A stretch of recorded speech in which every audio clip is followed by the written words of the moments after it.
Bonjour amis éditeurs, je vais vous présenter aujourd'hui par ce beau temps Zoo-Rush. Dans Zoo-Rush, chaque joueur joue le rôle d'un gardien du zoo où les animaux se sont échappés. Chaque joueur va donc essayer de retrouver le maximum d'animaux le plus rapidement possible. Le jeu se compose donc de 7 familles d'animaux, donc de 7 couleurs différentes. Chaque famille est composée de 10 cartes animaux, donc 5 cartes de valeur 1, 3 cartes de valeur 2 et 2 cartes de valeur 3. Les valeurs correspondent au nombre d'animaux récupérés pour chaque famille à partir d'une carte. Évidemment, les cartes de valeur 3 sont les plus intéressantes. Alors, comment se passe la mise en place ? Nous allons mettre sur la surface de jeu les médailles de rapidité qui seront accordées en cours de partie au joueur qui aura constitué le plus rapidement une famille. Nous allons mettre les médailles de prise de risque pour ceux qui fouillent au mieux le zoo. Et nous allons mettre de côté pour l'instant les médailles de famille nombreuse qui seront attribuées au joueur qui aura la plus grande famille en fin de partie. À partir de là, on mélange nos cartes animaux, on les dispose au milieu de la table et la partie peut démarrer. Comment se joue Zoo-Rush ? Très simplement, à son tour de jeu, un joueur n'a que deux choix. Il peut fouiller le zoo et prendre une carte de sa fouille qu'il met dans sa main, ou alors il posera des cartes qu'il a déjà en main devant lui sur la table pour créer une famille. Premier cas donc, le joueur veut fouiller le zoo. Au début de la partie, il n'a pas le choix. Il augmente ses possibilités de choix dans la file de fouille du zoo. Cette carte ne l'intéresse pas, il ne veut pas la prendre. Il continue à piocher des cartes et il les rajoute à la file. Il continue. Cette carte pourrait l'intéresser, elle est de valeur 2, elle est plus intéressante, mais il préfère poursuivre. Il continue et il décide finalement de s'arrêter et de prendre cette carte. Son tour est terminé. Le joueur suivant, lui, décide de ne pas fouiller parce que cette carte éléphant l'intéresse et il la prend. Le joueur suivant décide de fouiller.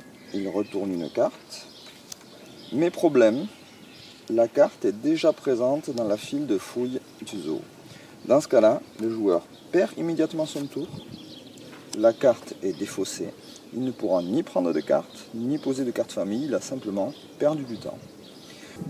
Le joueur suivant décide de poursuivre. Il pioche une première carte qui pourrait l'intéresser, mais il ne la prend pas. Il pioche une 5e carte dans la file. Et il vient de réaliser une fouille parfaite dont il obtient, pour 5 cartes d'affilée, une médaille qu'il conserve pour la fin de partie. Et il décide donc de prendre cette carte panda. Un autre joueur à son tour de jeu, au lieu de piocher, va poser devant lui la famille zèbre qu'il vient de constituer. Condition, avoir au minimum 2 cartes de la même couleur, donc de la même famille, les poser devant soi. Cette famille ne pourra plus jamais être complétée par ce joueur. Comme c'est le premier à avoir posé, il gagne immédiatement la médaille rapidité. Le tour de jeu se poursuit ainsi, jusqu'à en fait à ce que tous les joueurs aient posé les 7 familles, non pas chaque joueur, parce que tous les joueurs communément aient posé les 7 familles. Lorsqu'il n'y a plus de médailles rapidité qu'elles ont été attribuées à chaque joueur, à ce moment-là, la partie s'arrête et on fait un décompte de points. Imaginons une fin de partie à 2 joueurs. On vient de piocher la dernière carte rapidité. On procède au décompte des familles nombreuses. On prend le pince-bête qui permet de vérifier les animaux dans l'ordre. Pour les cartes tortues, c'est ce joueur qui a la famille tortue la plus nombreuse qui gagne. L'autre joueur n'a d'ailleurs pas de famille tortue. On continue ainsi pour les éléphants. 2 points pour ce joueur. Pour les gorilles, 2 points pour ce joueur. Pour les antilopes, 4 points ici, 4 points ici, égalité. Pour les zèbres, 2 points pour cette famille, 4 points pour cette famille, elle est donnée ici. Pour les pandas, directement, 2 points pour ce joueur qui a les pandas. Pour les écureuils, 5 points de famille ici, 3 points de famille ici. La médaille est donné à ce joueur. Et ensuite, on procède tout simplement au décompte du nombre de points total. 1, 2, 3, 4, 5, 6, 7, 8, 9 points pour ce joueur. 2, 3, 4, 5, 6, 7, 8, 9, 10 points pour ce joueur qui pourtant avait posé moins de familles que l'autre joueur.